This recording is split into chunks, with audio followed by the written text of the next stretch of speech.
Om Swastiastu, selamat pagi anak-anak. Masih dalam keadaan sehat semuanya. Karena hari ini Bapak akan menjelaskan tentang materi pendidikan agama Hindu, khususnya itu adalah Weda sebagai sumber hukum Hindu.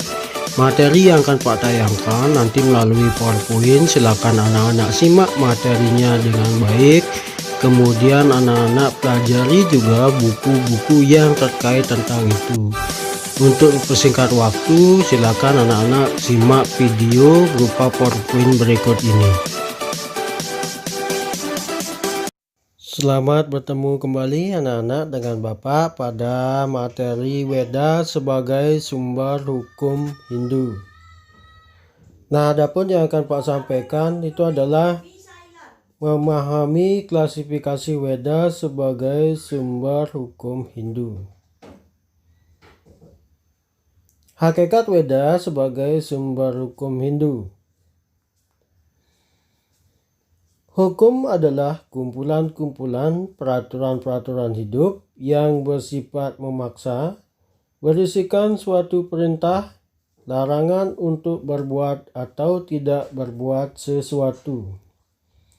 Hukum bertujuan untuk mengatur ketertiban masyarakat. Hukum dalam Weda itu ada dua.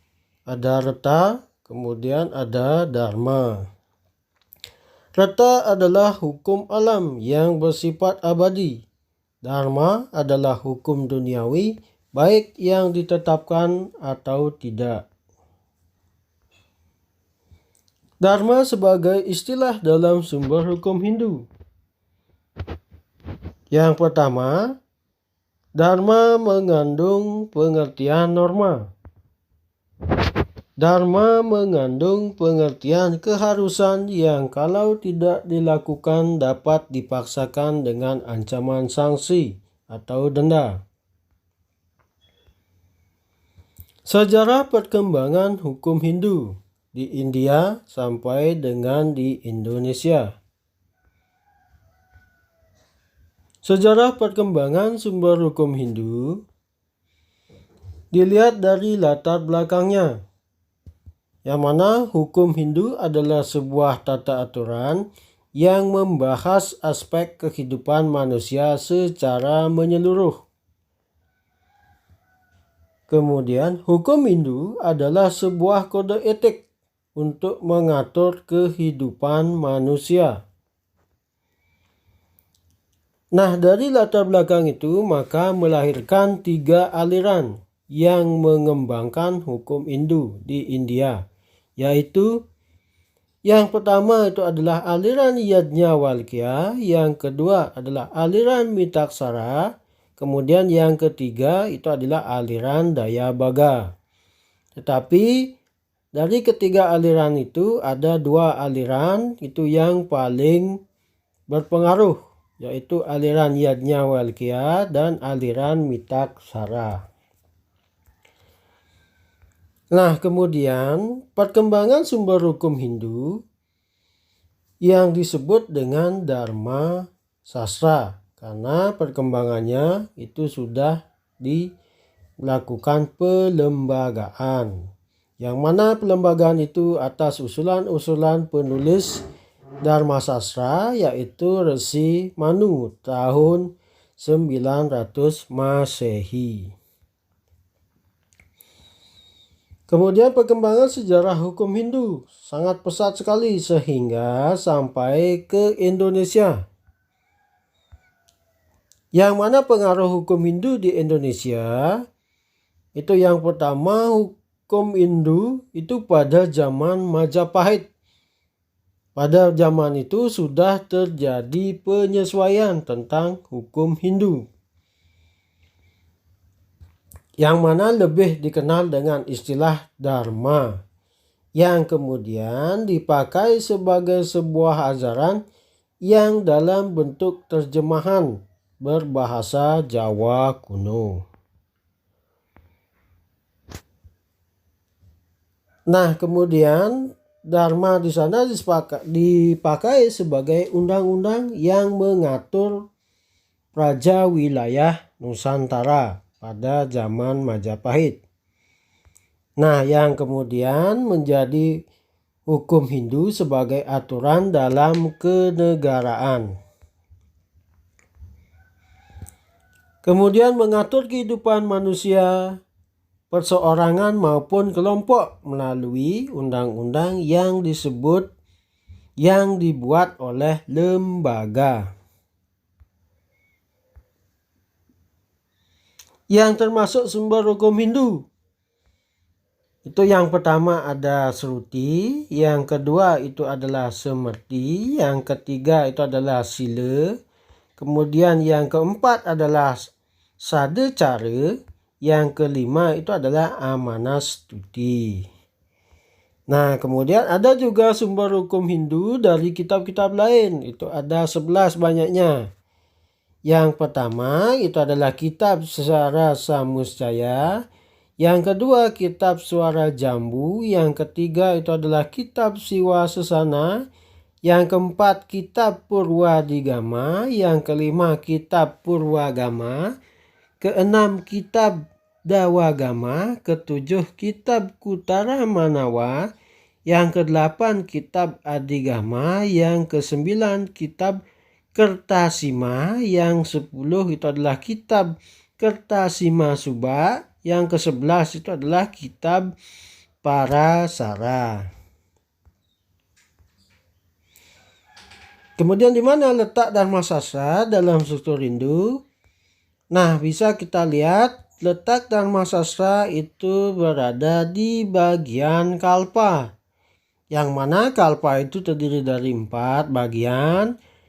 Yang pertama itu adalah Sulwa Sutra, yang kedua Srauta Sutra, yang ketiga Dharma Sastra, yang keempat Griya Sutra.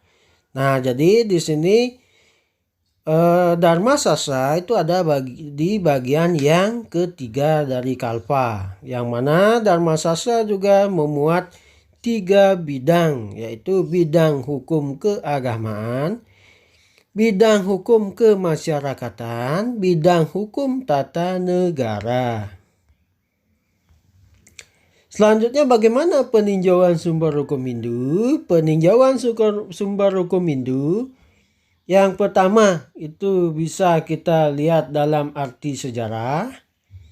Dalam arti sejarah ini bisa kita lihat dari mana cirinya itu adalah dari bidang politik, sosial, kebudayaan, dan hukum.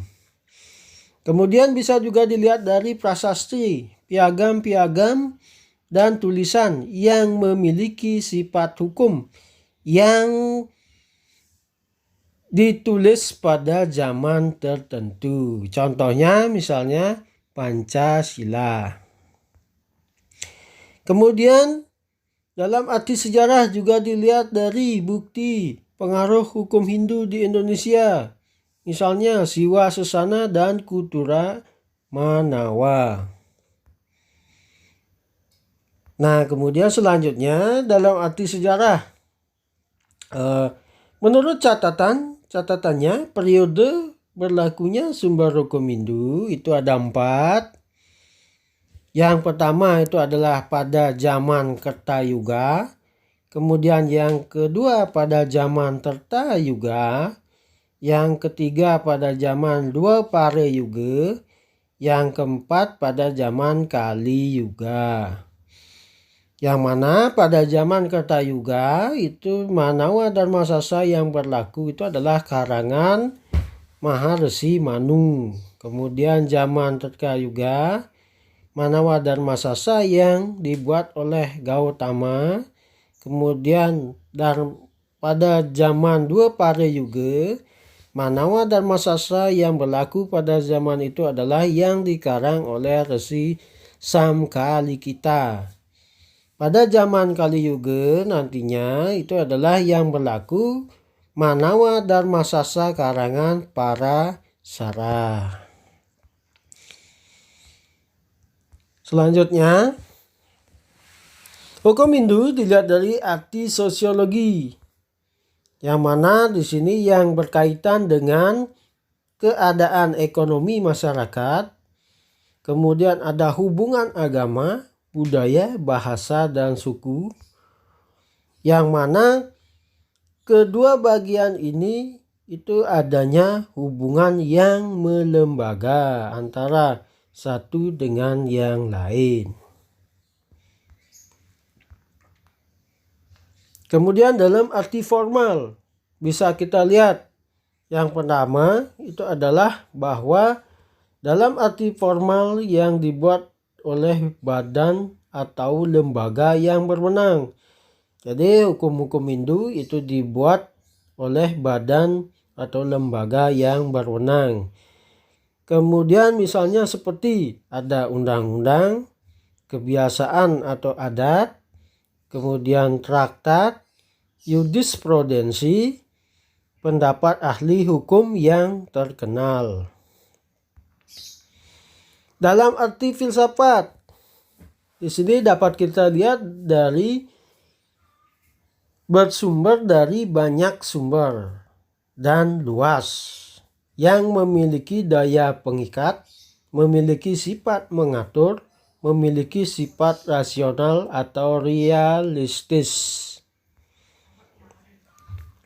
Nah, selanjutnya masih dalam arti filsafat bahwa penuntun ke arah tujuan hidup manusia atau yang disebut dengan jagadita dan moksa. Ada di sini metodenya itu yang pertama berdasar dharma, kedua dengan keilmuan atau jnana, kemudian dengan kepercayaan atau sraddha, kemudian didasarkan pada usaha dengan pengendalian pada trikaya parisuddha, kemudian adanya penyucian atau prayascitta. Nah, jadi itu dulu yang bisa Pak sampaikan untuk materi sumber hukum Hindu dan sejarah perkembangan hukum Hindu. Nanti akan kita lanjutkan lagi pada pertemuan berikutnya, pada sesi-sesi berikutnya.